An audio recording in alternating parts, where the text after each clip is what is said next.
කෙලෙහි ගුණ නැති මිනිස්සු අපිව දාලා යද්දි එයාලට නිදහස යන්න දෙමු. ඒ වගේ මිනිස්සු ළඟ ඉඳලා මොකටද? අපේ කෙලෙහි ගුණ අපි බලාගමු. මිනිස්සුන්ට උපකාර කරන්න සසර දුකින් ඈතර වෙන අදහසින් උන්ගෙන් උදව් ගන්න නෙවෙයි. දරුවෝ බිහි කළා නම් යුතුයකම් ඉෂ්ට කරන්න උන්ගෙන් වතුර බොන්න හිතාගෙන නෙවෙයි. තොපිනේව අපිට වතුර පොදක් හරි දෙන්න ඉන්නේ කියලා කියන්න එපා. ඒව කියන්න එපා.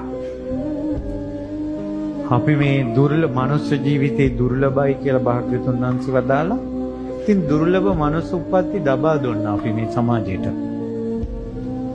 ඒව මැරෙන්නේ නැතුව ජීවත් කරගත්තා.